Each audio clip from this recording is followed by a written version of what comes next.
Et si l'une des femmes les plus importantes du mouvement des droits civiques avait été volontairement mise dans l'ombre?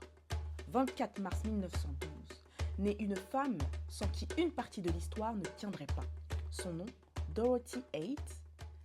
Bienvenue dans Une date, une histoire, le format où l'on redonne vie aux figures qui ont marqué notre mémoire collective. Dorothy Height naît en pleine ségrégation raciale aux États-Unis. Très tôt, elle comprend une chose. Pour se faire entendre, il faudra parler, comprendre, s'organiser. Elle développe un talent pour l'éloquence, remporte des concours et poursuit ses études à New York en plein cœur de la Harlem Renaissance. C'est là que sa conscience politique se construit. Elle commence sa carrière comme travailleuse sociale au contact direct des populations noires les plus précaires. Mais très vite, elle comprend que le problème est plus profond. Ce n'est pas seulement une question sociale, c'est une question de système.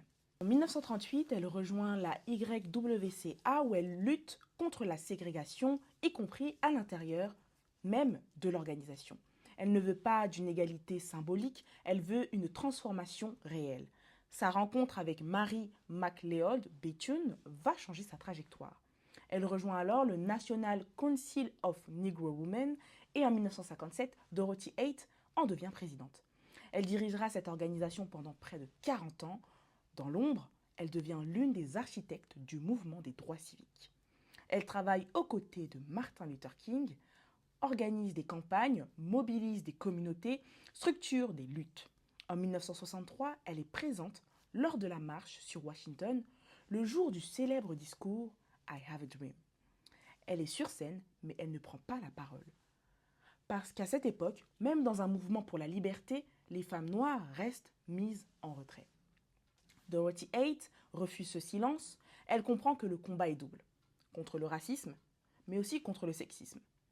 Bien avant que le mot existe, elle porte une pensée intersectionnelle. Elle défend l'idée que les femmes noires ne sont pas seulement des soutiens, elles sont des penseuses, des leaders, des stratèges. Pendant des décennies, elle agit, elle construit, elle relie, elle transmet. Ce n'est que tard dans sa vie que son travail est pleinement reconnu. Elle reçoit la médaille présidentielle de la liberté et la médaille d'or du Congrès. Dorothy Height meurt en 2010 à l'âge de 98 ans, mais son héritage reste immense car certaines figures ne cherchent pas la lumière, elles construisent les fondations et sans elles, rien ne tient. Et vous, connaissiez-vous Dorothy Height? Dites-le moi en commentaire.